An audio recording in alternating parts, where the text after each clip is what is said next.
거리에서 관점을 외운다. 오늘은 첫 번째 시간입니다. 지금 보시고 있는 사진은 하나는 애플 매장이고요. 또 하나는 영국 런던의 거리에 걸려있는 크리스마스 추리 사진입니다. 직접 보면은 마치 별이 아주 가까이 내려온 듯한 느낌을 가지고 있습니다. 애플별과 그리고 크리스마스 눈꽃별이죠. 여하튼 우리가 서로 다른 것을 보면서 하나의 공통점을 발견하는 것이 브랜드 관점이라고 할 수 있는데요.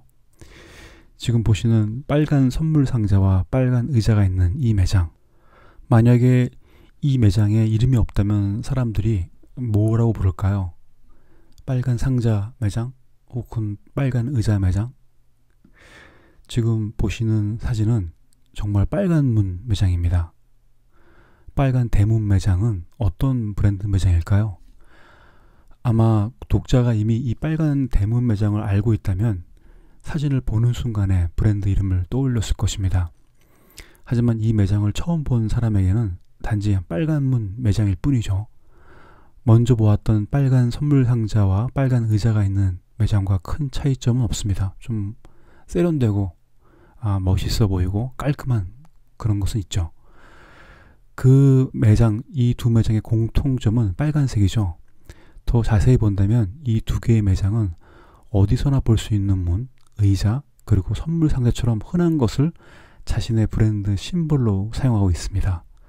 스타벅스 회장인 하워드 슐츠는 비즈니스 성공하기 위해서는 자신의 브랜드가 소비자에게 상징이 되어야 한다고 말한 적이 있어요. 스타벅스는 도심의 휴식처를 상징한다고 하더라고요.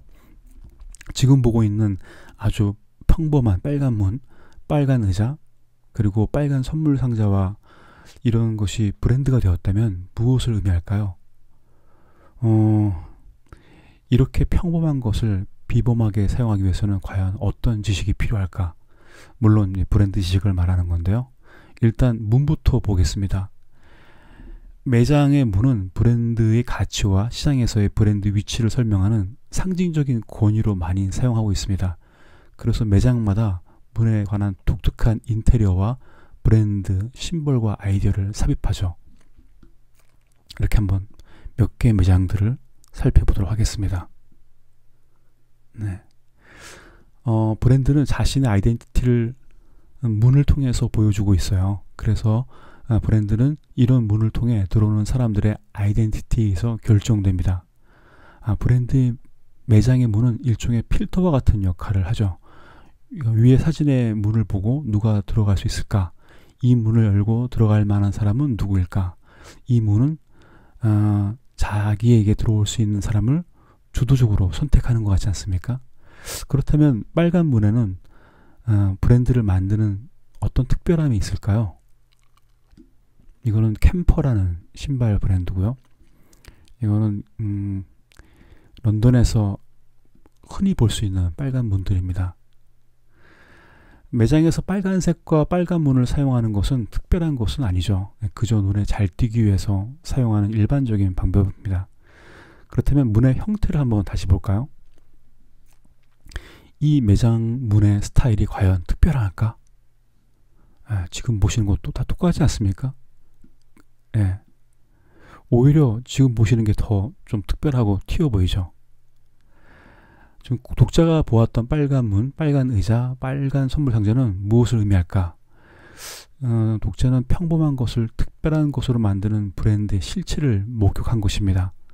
레드도어라고 불리는 엘리자베스 아덴은 1878년에 캐나다에서 태어난 플로렌스 나이팅게일 그라함이라는 이름을 바꾸고 런칭한 브랜드입니다. 그녀는 간호사로 일하면서 화상을 치료하는 크림과 피부 연고를, 그런 미용 크림을 사용할 수 있다고 생각했어요. 그 믿음을 가지고 엘리자베스 아덴이라는 브랜드를 만들었습니다. 그러니까 간호사가 만든 브랜드죠. 무엇인가 떠오르게 하는 브랜드는 무엇이든 할 수 있는 브랜드다 라고 말하고 싶네요. 브랜드와 전혀 관계없지만 명나라 홍대성이 집필한 책은담에 이런 말이 있습니다. 가장 고결한 것은 가장 평범한 것에 있고 가장 어려운 것은 가장 쉬운 곳에 나온다. 장자도 이런 말을 했네요. 사람들은 누구나 유용한 것의 효율성을 안다. 하지만 쓸데없는 것들의 효율성은 알지 못한다. 피카소의 한번 조언을 들어볼까요? 사람들은 보고 있어도 보고 있지 않다. 단순히 보지 말고 생각을 해야 한다. 표면적인 것 이면에 숨겨진 놀라운 속성을 찾아야 한다. 이제부터 브랜드에 보이지 않는 속성을 찾아보겠습니다. 레드도어를 창업부터 브랜드 상징으로 계획해서 만든 것은 아닙니다. 그 당시 뉴욕 상류계층의 사람들이 피부 관리를 받기 위해서 맨하탄 5번가를 갈 때 택시기사에게 이렇게 말했다고 합니다. 5번가 빨간 대문집으로 가주세요. 우리도 광화문에서 뱅뱅 사거리 가주세요 이런 말 하지 않습니까? 레드도어라고 불리게 된 것도 이와 비슷합니다. 이것이 마케팅에서 흔히 말하는 양질 전환의 법칙이죠. 인지도에서 충성도로 바뀌는 것을 말합니다. 우리는 이런 상황을 유튜브에서 많이 보지 않습니까? 누구나 알고 있는 것을 자기만의 것으로 만드는 것이 브랜드의 힘입니다. 나이키라는 이름은 과연 누굴 것이었을까요? 애플, 원래 사과라는 이름 누구 이름인가요? 푸마, 원래 스포츠 회사 이름이지만 푸마는 원래 푸마가 있었죠. 커피 브랜드 스타벅스는 소설 백경의 1등 항해사 이름인 스타벅에서 가져왔는데 그걸 다시 사용하지 못하겠죠, 우리들은요. 이처럼 강력한 브랜드는 누구의 것도 아닌 것을 자기만의 것으로 만들죠. 이 레드도어, 영국에 가면은 정말 많이 보는 빨간색 무늬입니다. 근데 레드도어라는 브랜드를 만들었죠. 보시면은 정말 많습니다. 네. 이 푸마 같은 경우는 정말 속까지 빨간색이었죠. 브랜드는 보이지 않는 것을 보이게 하고 보이는 것을 보이지 않게 합니다. 이게 무슨 말이냐면 빨간색을 빨간색으로 보이지 않게 하고 빨간색을 브랜드의 가치, 열정 그리고 정통성으로 보여주고 있죠. 코카콜라의 빨간색, 페라리의 빨간색, 라이카 카메라의 빨간색, 나이키의 빨간색, 레고 블록의 빨간색, 말보로 담배의 빨간색, 버진이라는 브랜드의 빨간색, 맥도날드의 빨간색, 캐논의 빨간색, 리바이스의 빨간색, 레드불의 빨간색. 같은 빨간색, 물론 명도와 채도의 차이가 있지만 가격과 이미지 그리고 소비자가 느끼는 체험은 완전히 다릅니다. 다르지만 설명할 수 없고 설명할 수 없지만 확실히 다르게 만드는 것이 브랜드입니다. 브랜드는 이 많은 문처럼 평범한 것을 특별하게 보이게 하고 특별한 것을 평범하게 보이게 합니다. 그래서 브랜드를 공부하는 것은 새롭고 다른 관점을 배우는 것입니다. 특별하지 않는 문, 특별하지 않은 빨간색, 특별한 브랜드를 만들기 위해서는 특별한 관점이 필요합니다. 빨간 매장 옆에 더 강렬한 빨간 매장으로 창업하는 것은 브랜드 관점이 아닙니다. 브랜드란 우리가 쭉 같이 또 같이 나누겠지만 자기다움으로 남과 다름을 추구하는 것입니다. 반면에 경쟁을 의식하는 마케팅은 남과 다름으로 자기다움의 차별화를 만드는 것입니다. 비록 많은 매장이 빨간 문과 빨간 윈도우를 사용하고 있지만 그럼에도 불구하고 자신만의 빨간색을 통해서 고객을 설득할 수 있다면 그 매장에는 브랜드 핵심인 자기다움이 있습니다. 빨간색의 의미를 구축할 수 있다는 뜻이죠. 이것이 앞장에서 언급했던 것으로 보이지 않는 가치를 보이는 컬러로 만드는 브랜딩입니다. 만약 어떤 사람이 엘리자베스 아덴의 빨간 문처럼 자신의 브랜드 상징 컬러를 보라색 혹은 분홍색 문을 사용해서 창업하고 싶다면 뭐라고 할 것인가? 말려야 하나요?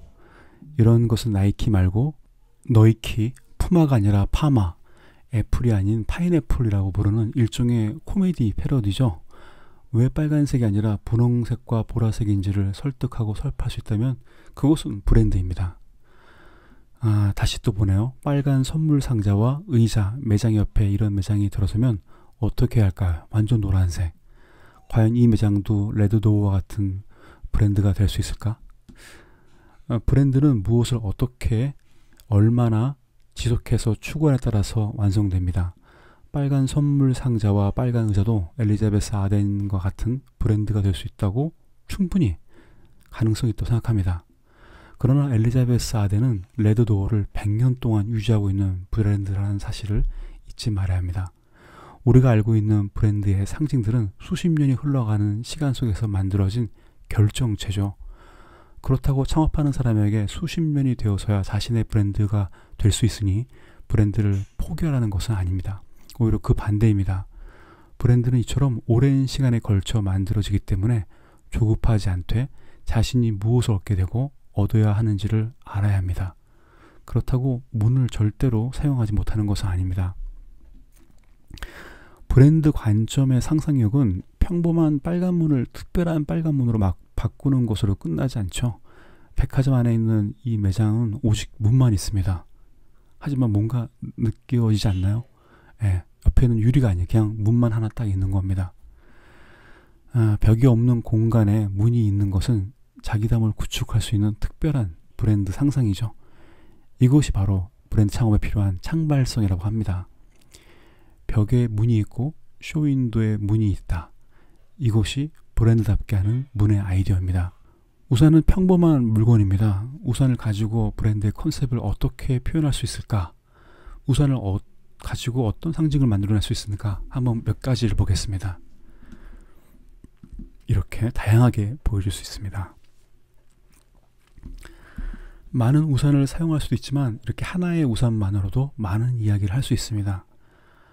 평범한 소도구를 활용해서 매장과 브랜드를 특별하게 보이고 싶다면 자신의 브랜드 관점에 따라 사용하면 됩니다. 처음에는 사람들이 전혀 이해하지 못하겠지만 이해하려고 노력하면서 브랜드가 주는 특별함을 느끼게 될 것 같습니다. 이것이 브랜드 관점이죠. 자, 그러면은 지극히 평범한 것을 특별하게 사용하는 브랜드를 살펴보시기 바라겠습니다. 특정 컬러를 브랜드의 상징으로 활용하는 브랜드를 살펴보시고요. 비슷한 상징을 다르게 사용하는 브랜드를 살펴보십시오. 책을 보라는 뜻은 아니고요. 거리에 나가서 여러분이 관점을 가지고 살펴보면 보게 될 겁니다. 제가 샘플로 영국 국기, 영국 국기가 어떻게 사용되는지를 몇 개를 더 보여드리도록 하겠습니다. 유니온잭이 옷과 방석도 사용할 수 있고요. 그 다음에 DP용으로 사용하네요. 신발 DP용으로. 이렇게 액자를 통해서 매장의 분위기를 잡아주기도 하고요. 그리고 또 전체 윈도우에서 쓰기도 하고, 지금 보시는 거는 마네킹입니다. 마네킹을 보여주기도 하고, 소품으로 많이 쓰고 있죠. 마네킹에도 똑같이 쓰고 있습니다. 이렇게 유니온잭을 어떤 자신의 아이덴티티를 보여주거나 자신의 국가적인 태생을 보여주는 것도 많이 쓰고 있는데, 제품으로 그대로 사용하는 케이스도 많이 있습니다. 우리가 이제 유니온잭의 활용도를 본다는 것이 누구나 쓸 수 있는 유니온잭이에요. 그러나 그 브랜드에 맞춰서 브랜드의 컨셉과 맞춰갖고 자신만의 유니온잭을 만들 수 있다는 거죠. 이게 각 브랜드가 자신의 관점을 가지고 보여줄 수 있는 것입니다. 제가 그 중에서 가장 인상 깊은 것이 지금 보시는 미니 쿠퍼의 뒤에 백라이트죠. 여기에다가 유니온잭을 집어넣어갖고 우리 브랜드가 어디 출신인지, 우리의 정통성과 우리의 가치와 아이덴티티가 무엇인지, 어디에 기반했는지를 보여주는 것도 있습니다. 그러니까 전혀 미니 쿠퍼라는 자동차가 유니온잭을 통해 갖고 자신의 아이덴티티를 보여준다고 할 수 있습니다. 이처럼 브랜드는 누구나 쓸 수 있는 것을 자신만의 특별한 가치로 만드는 힘을 가지고 있습니다. 이것이 브랜드 관점입니다. 유니온잭이 어떻게 쓰는지 한번 보도록 할까요? 이렇게 옷에 쓰이기도 하고요. 아까 말한 미니 쿠퍼, 이번엔 뚜껑이죠. 가방도 쓰기도 하고요. 그리고 이렇게 방석으로 많이 쓰는 것 같아요. 이거는 이제 쿠션입니다. 옷에 직접적으로 프린트를 사용하는 경우도 있고요. 윈도우에서 크게 보여주는, 컬러풀하게, 아니면 컬러를 빼고 보여주는 케이스도 있고, 전면으로 가장 크게 보여주는 방법도 있고요. 이런 것들은 전부 다 브랜드의 컨셉이나 아이덴티티에 따라서 달라지게 보이게 하는 거죠. 이렇게 국기를 사용하는 케이스도 있네요. 작은 라벨을 사용하기도 하고요. 이건 가장 흔한 방법이기도 하고, 제가 말씀을 드리고 싶은 거는 누구나 쓸 수 있는 평범한 유니온 잭이지만 그 브랜드가 자신의 컨셉에 따라서 그거를 재활용할 수 있다는 겁니다. 지금 보는 거는 이제 유니온 잭을 통해 갖고 영국을 보여주죠. 영국의 국가 모습을 보여주는데 이 자세히 보면은 체인입니다. 그러니까 자전거 체인이죠. 그 체인을 이용해 갖고 영국 국기와 영국의 나라를 보여주는 건데, 물론 지금 보고 있는 브랜드는 자전거 브랜드입니다. 이처럼 브랜드가 자신의 아이덴티티를 확실하게 가지고 있으면은 평범한 것도 특별하게 만들 수 있다는 것입니다. 바로 이것이 브랜딩이라고 할 수 있습니다. 이 빨간 문, 누구나 쓸 수 있지만 아무나 못 쓰게 하는 이것이 브랜드 차별화라고 말할 수 있습니다. 오늘은 여기까지 하겠습니다. 감사합니다.